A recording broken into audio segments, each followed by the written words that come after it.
இன்றைக்கி தமிழ்நாட்டு எலெக்ஷனில் நடந்துட்டு இருக்க விஷயங்களை ஒரு வருஷத்துக்கு முன்னாடியோ 2 வருஷத்துக்கு முன்னாடியோ யாராவது படமாக எடுத்திருந்தாங்கன்னா என்னடா படம் எடுத்து வச்சுருக்க லாஜிக்கே இல்லாமல் நானும் திட்டியிருப்பேன், நீங்களும் திட்டியிருப்பீங்க. ஏன்னா அந்த அளவுக்கு நம்ம எதிர்பார்க்காத விஷயங்கள் அடுத்தடுத்து நடந்துக்கிட்டே இருக்குது. இப்போது கூட்டி கழித்து பார்த்தாலும் விஜய் அவர்கள்ட்ட 113 சீட்டு கையிலே இருக்குது. ஒருவேளை விசிகேவும் கம்யூனிஸ்ட்டும் ஆதரிச்சாங்க அப்படின்னா 117 சீட்டு வந்துடும். பட் கடைசி அந்த ஒரு எம்எல்ஏ யார்? விஜய் அவர்களுக்கு ஆதரவு கொடுக்க போகிற அந்த ஒரு எம்எல்ஏ யாருன்றது தான் பெரிய கேள்வியாக இருக்குது. ஸோ அது மட்டும் இல்லாமல் ரொம்ப ஹைலைட்டான விஷயம் என்ன அப்படின்னா, ஏடிஎம்கேவும் டிஎம்கேவும் கூட்டணி அமைப்பாங்களா அப்படின்ற கான்ஸ்பிரசி தான். ஏன்னா அந்த கேள்வியை ஏடிஎம்கே சார்ந்தவங்ககிட்டயோ டிஎம்கே சார்ந்தவங்ககிட்டயோ கொஞ்சம் நாளைக்கு முன்னாடி கேட்டிருந்தா என்னத்தையாவது உளராமல் போடான்னு இருப்பாங்க. பட் இப்போது இதே கேள்வியை ஏடிஎம்கேவோட எம்எல்ஏயான செம்மலை அவர்கள்ட்ட கேட்குறாங்க. அதுக்கு அவர் என்ன தெரியுமா சொன்னார்? ஒன்று ஆமான்னு சொல்லியிருக்கலாம், இல்லை இல்லைன்னு சொல்லியிருக்கலாம். ஆனால் எந்த முடிவாக இருந்தாலும் எங்கள் தலைவர் எடுக்கிறது தான் சரியான முடிவாக இருக்கும் அப்படின்னு சொல்லிட்டு போயிட்டார்.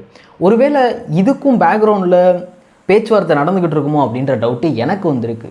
ஸோ விஜய் அவர்கள் கூட விசிகேவும் கம்யூனிஸ்ட்டும் கூட்டணி அமைச்சிட்டாங்கன்னா ஃபைனலாக அவங்க கூட சப்போர்ட் கொடுக்க போகிற அந்த ஒரு எம்எல்ஏ யாராக இருக்கலாம், யாராக இருக்கணும்னு நீங்கள் நினைக்கிறீங்க? ஸோ ஏடிஎம்கே டிஎம்கே கூட்டணி அமைப்பாங்களா? இதை பற்றி நீங்கள் என்ன நினைக்கிறீங்கன்றதை கமெண்ட்ஸில் சொல்லுங்கள். பர்சனலாக நான் தெரிஞ்சுக்கணும்னு ஆசைப்பட்றேன்.